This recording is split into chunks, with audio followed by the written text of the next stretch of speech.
यांच्याच बाबतीमध्ये काय तो प्रकार चालू आहे, तो का चालू आहे, त्यांच्या मनात काय आहे.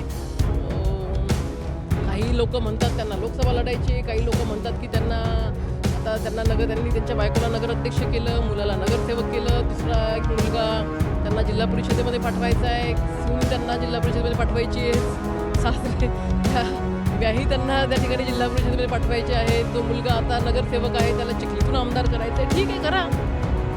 आज जे वक्तव्य त्यांनी केलेलं आहे जिजाऊ साहेबांच्या आमच्या मातृतीर्थ बुलढाणा जिल्ह्यात महिलांसंदर्भात, हे अतिशय निंदनीय आहे, अतिशय क्लेशदायी आहे.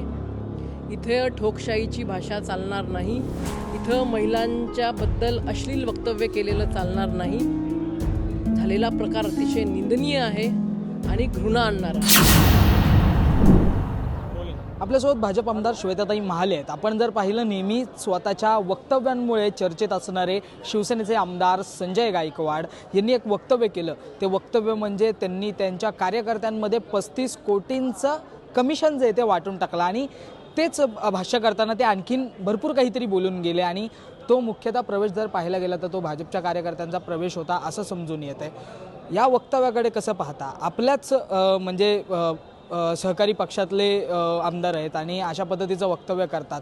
आपलेच आमदार आपलेच कार्यकर्ते फोडतायत आणि आपल्याच कार्यकर्त्यांचा शिवसेनेत प्रवेश करून घेत आहेत. नाही, तिथे मुख्य प्रवेश काँग्रेसचे होते, त्यातला एकच प्रवेश भारतीय जनता पार्टीचा होता. परंतु नक्कीच आता महायुती सत्तेमध्ये आहे, त्याच्यामुळे विरोधी लोकांना त्यांचं प्राधान्य आहे की बाबा जे सत्तेतले पक्ष आहेत तिथे आपण गेलं पाहिजेत. तुम्ही तुमचा पक्ष वाढवा, तुम्हाला तो अधिकार आहे. परंतु हे पक्ष वाढवत असताना आपण काय भाषा वापरली पाहिजेत, आपल्या महायुतीचा धर्म आपण पाळला पाहिजे, किमान एवढं तरी तारतम्य आपण त्या ठिकाणी ठेवलं पाहिजेत. आज महायुतीचा धर्म आम्ही आमच्या मतदारसंघामध्ये पाळतो. माझ्या मतदारसंघामध्ये एकाही शिवसैनिकाचा, शिंदे गटाच्या, मी या 5 वर्षात प्रवेश केलेला नाही आहे. एकाही अजितदादा गटाच्या, राष्ट्रवादीचा मी प्रवेश केलेला नाही आहे. काँग्रेस असेल, राष्ट्रवादी, शरद पवार गट असेल, उबाटा असेल, यांचे प्रवेश आम्ही त्या ठिकाणी करतो.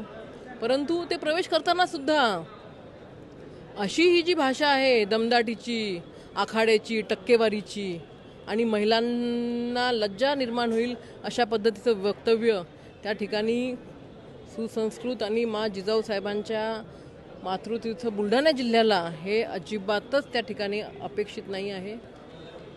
आज जे वक्तव्य त्यांनी केलेलं आहे जिजाऊ साहेबांच्या आमच्या मातृतीर्थ बुलढाणा जिल्ह्यात महिलांसंदर्भात, हे अतिशय निंदनीय आहे, अतिशय क्लेशदायी आहे.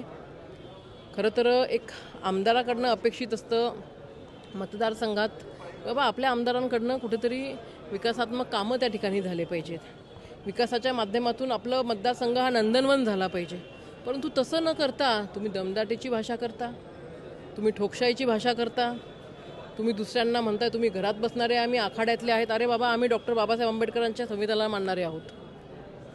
त्या संविधानाने आम्हाला जे सांगितलेलं आहे, जी लोकशाही दिलेली आहे, त्या लोकशाहीला सर्वोच्च मानणारे आम्ही आहोत. आखाड्याचा जमाना गेला. इंग्रजांनी बंदुकीच्या गोळीहोती राज्य केलेलं, निजामांनी निजामशाही करून राज्य केलेलं. परंतु आज हा नवीन भारत आहे, मोदीजींच्या नेतृत्वातला भारत आहे, सन्माननीय मुख्यमंत्री देवाभाऊंच्या नेतृत्वातला, शिंदेसाहेबांच्या नेतृत्वातला हा महाराष्ट्र आहे. इथे ठोकशाहीची भाषा चालणार नाही, इथं महिलांच्याबद्दल अश्लील वक्तव्य केलेलं चालणार नाही. झालेला प्रकार अतिशय निंदनीय आहे आणि घृणा आणणारा आहे. पण एकंदरीत भाजपला आणि तुम्हाला वारंवार टार्गेट केलं जात आहे त्यांच्या माध्यमातून किंवा त्या वक्तव्यांच्या माध्यमातून. थेट तुमचं नाव घेतलं नाही जात, परंतु ज्या पद्धतीने ते टोलेबाजी करतायत किंवा ज्या पद्धतीने ते वक्तव्य करतायत त्या संदर्भात तुम्हाला काय वाटतं? आणि एकंदरीत एकत्र सर्व 288 आमदार, मग विरोधक असो किंवा सत्ताधारी असो, हे एका भवनामध्ये बसलेले असतात आणि त्या ठिकाणी एकामेकाची तोंड जेव्हा आपल्याला त्या ठिकाणी बघायची असतात, एकत्र काम करायचं असतं आणि असं वक्तव्य आपल्याच सहकारी आमदारांनी. तेच म्हणते, पक्षाच्या पुढं जाऊन समाजामध्ये असं वक्तव्य करणं त्या ठिकाणी योग्य नाही आहे. आपण काय आपल्या उद्याच्या भवितव्याला, तरुण पिढीला आपण काय सांगतोय, काय त्यांना पाहायला देतोय, काय ऐकवतोय?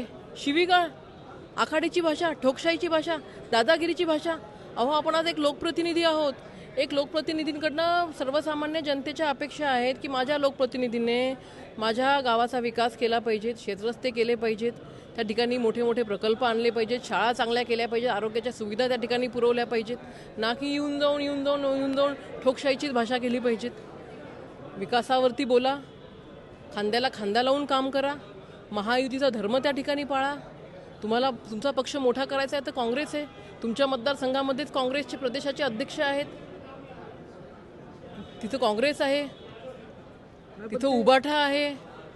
ते वारंवार भाजपलाच कुठेतरी हिणवताना पाहायला मिळतात. आणि फक्त हा एकच प्रवेश नव्हे तर यापूर्वी देखील अनेक भाजपच्या कार्यकर्त्यांचे प्रवेश झाले आहेत आणि ते त्यांनी करून घेतलेले आहेत. मग त्या ठिकाणी ते कार्यकर्ते अजूनही त्या पक्षामध्ये आहेत, काहींनी पुन्हा एकदा पक्ष सोडून भाजपमध्ये प्रवेश केला.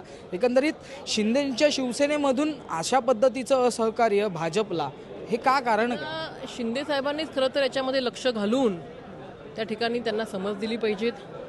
त्यांच्या या वक्तव्यामुळे संपूर्ण जिल्ह्यातले शिवसैनिक हे नाराज आहेत. अतिशय चांगलं वातावरण आमच्या जिल्ह्यामध्ये आहे महायुतीचं. मग ते मेहकर असेल किंवा सिंदखेड राजा असेल किंवा चिखली असेल किंवा खाली आमचं मलकापूर, जळगाव जामोद, खामगाव असेल, प्रत्येक आमदार आपापल्या मतदारसंघातल्या महायुतींच्या कार्यकर्त्यांना सोबत घेऊन त्या ठिकाणी काम करत आहे. आमचे खासदारसुद्धा त्या ठिकाणी सर्वांना सोबत घेऊन काम करत आहेत. आमचे दुसऱ्या मतदारसंघामध्ये सिंदखेडराजा मतदारसंघामध्ये महायुतीचे मनोज भाऊ कायंदे आहेत, तिथे सुद्धा महायुती म्हणून आम्ही सगळे काम करत आहोत. फक्त यांच्याच बाबतीमध्ये काय तो प्रकार चालू आहे, तो का चालू आहे, त्यांच्या मनात काय आहे.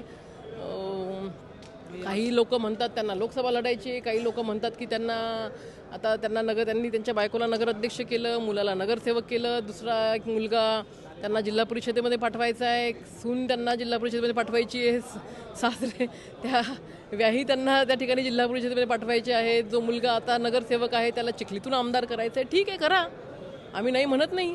चिखली तुमचाच मतदारसंघ आहे. हो ठीक आहे, तुम्हाला लढायचं असेल तर तुम्ही लढा, परंतु ही जी भाषा आहे महिलांबद्दलची, ही जी ठोकशाहीची भाषा आहे, ही जी आखाड्याची भाषा आहे, ही भाषा त्या ठिकाणी अपेक्षित नाही. विकासावरती राजकारण करा, विकासावरती तुम्ही बोला. परंतु आज महायुतीमध्ये आहोत, 4 वर्षातून निवडणुका व्हायला बाकी आहेत, तशा याच्यामध्ये जाणीवपूर्वक त्या ठिकाणी वातावरण खराब करायचं आणि पूर्ण जिल्ह्यातले कार्यकर्ते डिस्टर्ब करायचे हे योग्य नाही आहे. त्यांच्या या वक्तव्यानंतर मला कितीतरी माझ्या मतदारसंघातल्या, त्यांच्या मतदारसंघातल्या शिवसैनिकांचे फोन आलेत की ताई अतिशय चुकीचं वक्तव्य आहे, आम्ही तुमच्यासोबत आहे, ते काहीही बोलू द्यात, आम्ही तुमच्यासोबत आहोत. नाही, पण ज्या पद्धतीने ते वक्तव्य करतात त्यांची तक्रार उपमुख्यमंत्री एकनाथ शिंदे असतील किंवा मुख्यमंत्री देवेंद्र फडणवीस असतील त्यांच्याकडे तुम्ही करणार आहात? नाही, कोणाची तक्रार करायची? एकदा चुकीने झालं तर ठीक आहे, आपण म्हणतो बस चूक झाली, परंतु वारंवार जर ते अशा गोष्टी करत असतील तर ते जाणीवपूर्वक करत असतील, त्यांच्या डोक्यात काही असेल. त्यांनी सांगितलंच आहे की ते महाराष्ट्रातले एक सर्वोच्च आमदारांपैकी एक आहेत.